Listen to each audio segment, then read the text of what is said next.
Hello friends and dear students, कैसे हैं सभी? आशा सभी अच्छे हैं। कोविड-19 जो है बहुत ही प्रचंड है।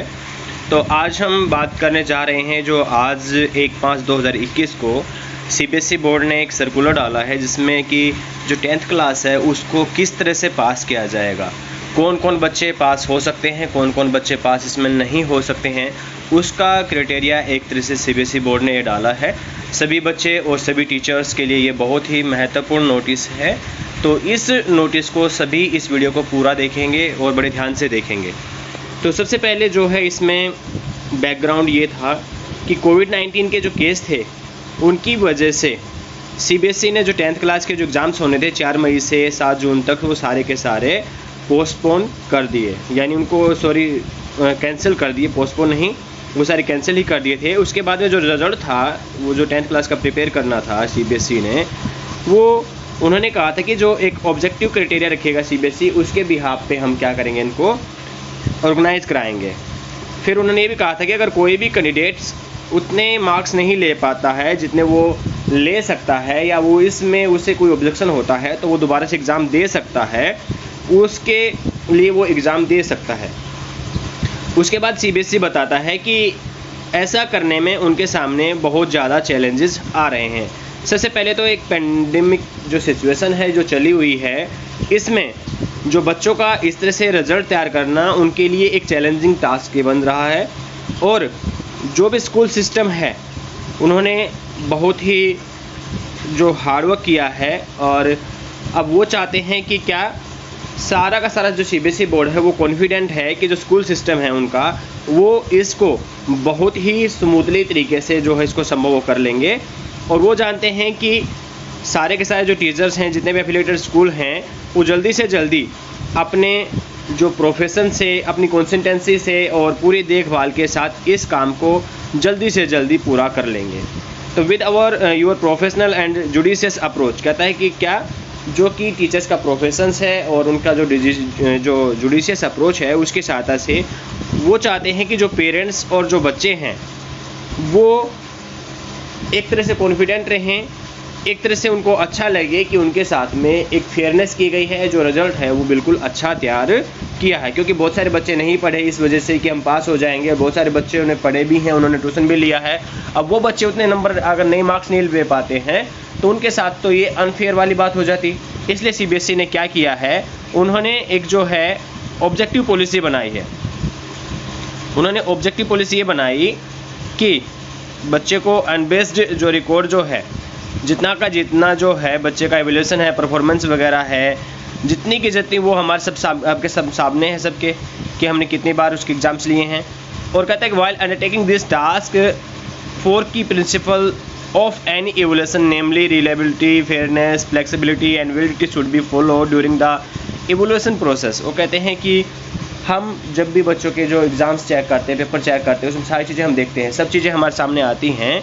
और in order to make sure that assessment is fair, valid and reliable, कि जो है बच्चे का जो असेसमेंट है वो फेयर हो, निष्पक्ष हो, वैलिड हो, रिलेबल हो। इसलिए जो क्या करता है, जो सीबीएसई कहता है कि school leaders and teachers should ensure that evolution process, कि जो स्कूल जो टीचर्स हैं और लीडर्स हैं वो क्या करें कि जो प्रोसेस है बच्चे का जो इवोल्यूशन है वो एक सही तरीके से हो। इसलिए जो सीबीएसई क्या करता है, सीबीएसई क्या करेगा, जिस तरह से 100 मार्क्स का पहले आपका एग्ज़ाम होता था और 20 मार्क्स का आपका इंटरनल असेसमेंट होता था, तो सीबीएसई क्या करेगा, सीबीएसई जो है सभी स्कूल्स को ऑर्डर देता है कि 11 जून से पहले वो अपना जो असेसमेंट है वो पूरा का पूरा करके अपलोड कर दे। पहले तो जो असेसमेंट का जो काम है जो 20 नंबर का है, चाहे आपने उसमें इंटरनल असेसमेंट में बच्चों का कुछ भी किया हो, किस भी बेस पे किया हो, आपने कोई प्रैक्टिकल ली, उसका कोई जो है आपने कोई उससे प्रयोग बनवाया या कोई असाइनमेंट वगैरह बनवाया, उसके बिहाफ पे उसका जो 20 नंबर का जो असेसमेंट है उसमें आप उसमें कितने नंबर दे रहे हैं आप उसको मार्क्स दे दीजिए। क्योंकि ये पूरा जो पेपर के जो मार्क्स आने हैं वो 100 मार्क्स में से आने हैं, असेसमेंट में से इस बार नहीं आने हैं।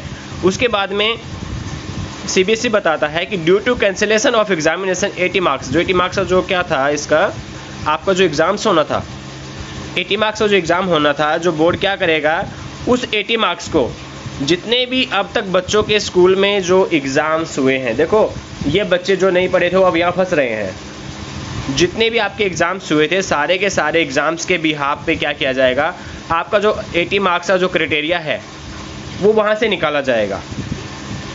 और इसमें क्या किया जाएगा, सारे के सारे बच्चों ने जितने भी मार्क्स पूरे साल के दौरान जितने भी पेपर वगैरह हुए पेपर्स में लिए उनका एक एवरेज निकाल करके उनका 80 मार्क्स का एवरेज बना करके उन मार्क्स जितने उसने मार्क्स लिए उनका परसेंटेज निकाल करके उन 80 मार्क्स में से उनको वो नंबर निर्धारित कर करके स्कूल ने ये अपलोड करके CBSE में भेजने हैं। तो अब इसमें क्या है, अब CBSE जो है एक डिमांड करता है हर स्कूल से कि हर स्कूल क्या करेगा, एक कमेटी का निर्माण करेगा। और जो कमेटी कितने टीचर्स की होगी, इसमें एक प्रिंसिपल होगा और 7 टीचर होंगे जो कि इस रिज़ल्ट को फाइनलाइज करेंगे। और 5 टीचर जो होंगे स्कूल से ही होंगे, जिसमें मैथ्स, साइंस और सोशल साइंस के साथ में 2 लैंग्वेज टीचर रहेंगे। यानी 5 टीचर सेम स्कूल के होंगे और 2 टीचर जो है अदर स्कूल के होंगे। जो अदर स्कूल के जो टीचर्स होंगे उनको CBSE 2500 रुपये जो है उनका ऑनरेरियम जो देगी, और जो टीचर्स सेम स्कूल से होंगे उनका 1500 रुपये जो CBSE जो क्या करेगी, उनको जो ऑनरेरियम जो दिया जाता है वो उनको वो देगी। अब मेन चीज़ ये है कि ये कैसे तैयार करना है। अब इसमें जो तैयार करना है उसमें ये बात है कि जितने भी जो यूनिट टेस्ट वगैरह हुए हैं स्कूल में, PT1 PT2 हुए हैं, उनको 10 नंबर मान लेना है यहाँ पे। और 10 नंबर में से जो भी PT1 आपने लिया है उस 10 नंबर में से उस PT1 का, यानी आपका PT आपने लिया 20 नंबर का, 20 नंबर को आप 10 मान लीजिए। अब 20 नंबर में से आप जितने भी बच्चे ने लिए उसको 10 के हिसाब से आपने उसकी परसेंटेज लगा करके उसने आपने यहाँ पे नंबर उसके लिखने हैं। और मिड टर्म में जो आपका जो चाहे आपने 60 का लिया, 40 का लिया, 80 का लिया, कितने का भी लिया, उस सारे को 30 नंबर यहाँ पे मान लीजिए और 30 नंबर के हिसाब से उसकी मार्किंग कीजिए। और अब इसी को हिसाब से जो प्री बोर्ड जो एग्ज़ाम होता है आपके, वो उसको जो आपको चाहिए वो 100 मार्क्स का हुआ, कितने का भी हुआ, 80 का हुआ, उसको 40 मान करके उसके ब्याज पे इसकी मार्किंग करके टोटल 80 मार्क्स में से बच्चे को यहाँ पे मार्क्स देने हैं। यानी जिन बच्चों ने अच्छे मार्क्स लिए वो अच्छे नंबरों से पास हो जाएंगे, जिन बच्चों ने अच्छे मार्क्स नहीं लिए वो अच्छे नंबरों से पास नहीं होंगे।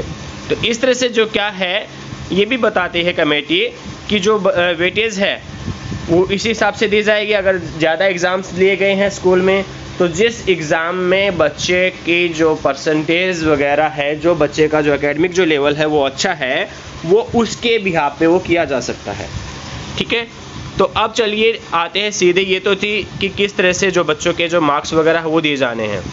अब हम आ जाते हैं सीधे नीचे आ जाते हैं कि किस तरह से जो है टर्म एंड कंडीशंस रहेंगी, किस चीज़ की जो कमेटी बनानी है। जो 7 मेंबर्स की जो कमेटी बनेगी उस कमेटी की बात करेंगे और इसमें कुछ और चीज़ें भी देख लेंगे साथ साथ। चलिए पहले तो उस कमेटी पे देख लेते हैं कि वो कमेटी कैसे कैसे बनेगी। जो जो बच्चों ने अच्छे पढ़े उन बच्चे अच्छे नंबर मार्क्स लेंगे। और उसके बाद में जो कमेटी है वो कमेटी कैसे बनेगी। अब जो कमेटी जो रहेगी वो कमेटी ऐसे रहेगी कि सबसे पहले जो प्रिंसिपल है वो रिज़ल्ट का चेयरपर्सन रहेगा। उसके बाद में 5 टीचर सेम स्कूल से होंगे और वो टीचर वही होंगे जो उस समय में किसको उस एकेडमिक सेशन में बच्चे को उसने पढ़ाया होगा। ठीक है, और teacher will be from the subject mathematics, science और 2 लैंग्वेज टीचर। इसमें एक मैथमेटिक्स का, एक सोशल साइंस का, एक साइंस का और 2 लैंग्वेज टीचर रहेंगे। और 2 टीचर जो होंगे वो नेबरिंग स्कूल के रहेंगे, यानी पड़ोस के कोई भी स्कूल होगा वहाँ से 2 टीचर्स ले जाएंगे जो कि एक्सटर्नल मेंबर्स के रूप में काम करेंगे यहाँ पे। और यहाँ पर साफ साफ लिखा हुआ है कि जो यहाँ पे टीचर्स होंगे वो वही टीचर होंगे जिन्होंने 10th क्लास की CBSE की क्लास को पढ़ाया है। इंटरचेंज जो नहीं होगा, कहीं ये सोचें कि जो टीचर्स हैं वो इंटरचेंज कर लेंगे आपस में कि हम आपको अपने 2 टीचर्स दे देते हैं, आप अपने 2 टीचर्स दे दो। ऐसा इंटरचेंज नहीं चलेगा क्योंकि रिजल्ट जो है बिल्कुल फेयर बनाना है। और रिलेशनशिप इन्फ्लुएंस किसी तरह कोई चीज़ नहीं होगी। प्रिंसिपल जो है वो मैनेजमेंट का जो है वही मैनेजमेंट तैयार करेगा कि किस तरह से चीज़ों को वो करना है। अब इस तरह से रिजल्ट सारा तैयार हो जाएगा और किसी भी तरह की कोई भी चीज़ें ना हो उसके लिए सारा का सारा जो प्रिंसिपल है जो है उत्तरदायी रहेगा। और उसके बाद में इस तरह से एक परफॉर्मा जो है वो स्कूल ने बना करके भेजना है। यहाँ पे school address, school code, affiliation number, और उसके बाद में यहाँ पर उसने कितने नंबर एग्ज़ाम कराए, कितने वेटेज वगैरह इसकी रही, वो सारी की सारी ऐसे वो बना करके यहाँ पे भेज देंगे। मिड टर्म में कितने नंबर लिए, उसमें कितने लिए, सारी चीज़ें जो है इस तरह से वो रिपोर्ट बना करके वहाँ पे भेज दिया जाएगा। होप सो ये वीडियो सबको अच्छा लगा होगा, समझ में आया होगा। और अगर कोई इसकी कोई और क्यूरी वगैरह के लिए चाहिए तो आप हमें जो है मैसेज भी कर सकते हैं। तो इसमें जो आपका जो क्या है कि जो कमेटी है स्कूल की, वो 5 मई तक कमेटी स्कूल की बन जानी चाहिए। स्कूल वाइज जो मार्क डिस्ट्रीब्यूशन है वो 5 मई को हो जाएगा, और जो फाइनल जो डॉक्यूमेंट्स है वो जो है रिजल्ट का है वो 10 मई तक हो जाना है। और conduct of assessment if any, अगर कोई असेसमेंट वगैरह रहता है तो वो 25 से 15 मई तक हो जाना है।